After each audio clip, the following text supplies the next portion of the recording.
السلام علیکم ورحمت الله دوستانو. الله تعالی می جوړ او روغ او آباد او ژوند لره. محترمینو، یو کوچنی صورت د سیډیر د قدرت او د تاثیر والا صورت ده. دا صورت درخه ما دغه صورت تلاوت کوي ورسته له تلاوت څخه چې څه الله څخه وغواړي الله یې درکوي. مثلا د هر جائز حاجت لپاره دا صورت ډیر کافی او شافی ده.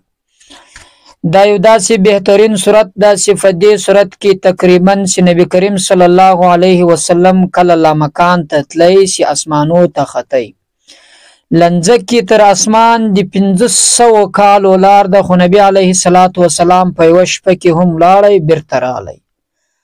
مثلا لنځکې څخه اسمان ته 1500 کال لار لدی خو د 1500 کال لا خو د زر کال دومره مسافت د دې په مابین کې. خو نبی علیه الصلاۃ والسلام د الله تعالی جل جلاله په امر باندې په یو شپه کې هم وخته هم رالی هم لوړ اسمانو ته ولاړی هم بیرته ځمکې ته په یو شپه کې ولاړی. د دې زرو کالو لارو مسافه په یو شپه کې تای کله مثلا ورسېدی. په دغه صورت کې د نبی علیه الصلاۃ والسلام دا ټول ذکر شوی ده. دا یو ډیر بهترین صورت ده. په دې کې الله تعالی جل جلاله یو ډیر قدرت یې ښیي. الله پاک جل جلاله یو داسې ذات سحر سکون په یکون کې کولای شي. ګوري اسمانو ته خطل لا مکان ته تلل شي د الله تعالی جل جلاله اراده نه و نبی علیه الصلاۃ والسلام نسوي تللی ځکه چې دی الله خوخه و دی الله دا فیصله وسوله چې ته برازي و ماته او لا مکان ته او نبی علیه الصلاۃ والسلام فرمایي چې ما او دی الله تعالی جل جلاله ملاقات سره سوی ده.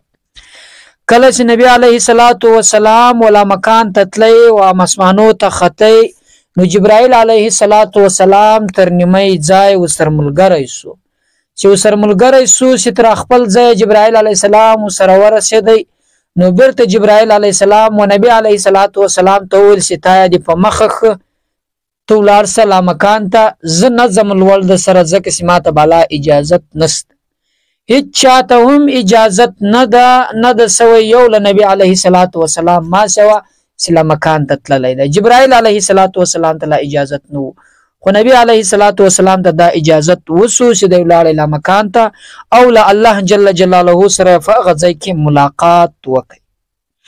دغه ټول ذکر په دې صورت کې راغلی د دوستانو ځکه چې دا د الله په قدرت کې د الله کن په یکون کې کولای شي خپل هغه خوږ بنده خپل هغه خوږ رسول ورغوښتي او الکه ملاقات سره وکړي.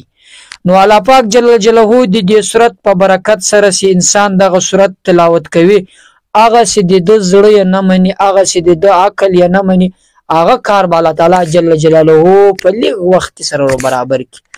ځکه چې اکثره وخت د انسان هغه یو کار چې ډیر مشکل ډیر ناممکن وي کله چې د په کار باندې شروع کړي الله پاک جل جلاله له هغه خواور برابر کړي له غیب څخه چې د سوچ او فکر هم هغه خواته نه وي د خپل ورته حریان وي چې دا کار خو دومره مشکل و دومره سخت څنګه الله پاک جل جلاله دا کار سره ورسوي.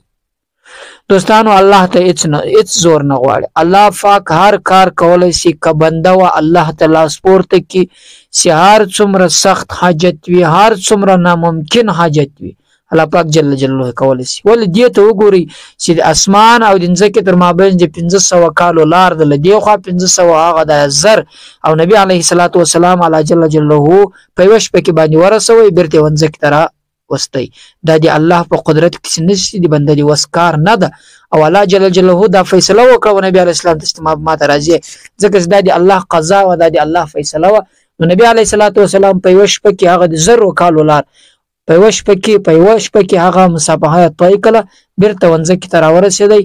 نو دغه صورت کې الله پاک جل جلاله ډیر قدرت او طاقت یې ښیي.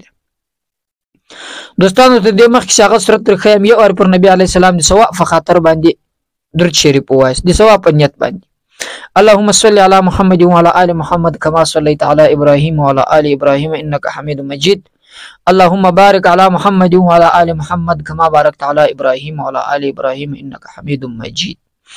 راځي چې دوستانو وظیفه درخیامه خو تر دې وظیفه مخکې به دا ویډیو ضرور نور ملګرو سره شریک کوئ چې هغه هم په دې ثواب کې برخه سره واخلي او زموږ چینل ضرور سبسکرایب کړئ که چیرې نوي راغلي یاست. دوستانو هغه وظیفه دا دغه صورت والنجم اذا هوى ما ضل صاحبكم وما غوى وما ينطق عن الهوى ان هو الا وحي يوحى علمه شديد القوى ذو مرة فاستوى. دغه سورت تر پایه پوری هر ماښام د لمانځه وروسته فاوداسه سره تلاوت کوئ. کله چې مې په ماښام د لمانځه وروسته فاوداسه سره که په کور کې که په مسجد کې که زنانه یې که نارینه یې ټول یې کولی شي. داسې مو تلاوت کوئ. له هغه وروسته یو ګیلاس اوبه څنګ ته درسره کیږدئ، هغه اوبو باندې یې جوف کړئ. کله چې دا صورت ختم سو پر هغه اوبو یې جوف کړئ، هغه اوبه راواخلئ خپله یې هم وچښئ او هغه خلکو ته یې ورکړئ چې هغه مریضان وي ستاسو په کور کې، کار څوک یا کمزوري وي. او له هغه وروسته الله پاک جل جلاله ته لاس پورته کړئ، دعا وکړئ چې څه غواړئ له الله څخه، څه مشکل مې وي الله ته د مریضي په باب باندې وي، د هر څه په باب باندې وي، هغه الله ته وړاندې کړئ. انشاءالله الله پاک جل جلاله به د دې صورت برکت سره ټول مشکلات دفع کړي. خو کله چې پر ګیلاس باندې دم کوي، پر ګیلاس باندې جوف کوي، هغه اوبه خپله هم وچښئ، د ټول کور په کسانو په خلکو یې وچښئ. انشاءالله بیا به مریضي هم نشي او که مریضي وي هغه به الله پاک جل جلاله د دې صورت په برکت سره د دې آیاتو په برکت سره ختم کړي. دوستانو هر ماښام وروسته لمانځه وروسته دغه وظیفه کوئ، دا صورت تلاوتوئ. انشاءالله الله پاک جل جلاله له غم له مشکل له مصیبت څخه وساتي، له ناجوړیو له بیماریو څخه به مو په خپل فضل و کرم سره الله تعالی جل جلاله د دې صورت په برکت سره وساتي. او په دې وظیفه باندې دوستانو ضرور یو ځل عمل وکړئ. موږ ته هم دعاګانې کوئ. پر الله تعالی مو سپارم. واخر دعوانا الحمد لله رب العالمین.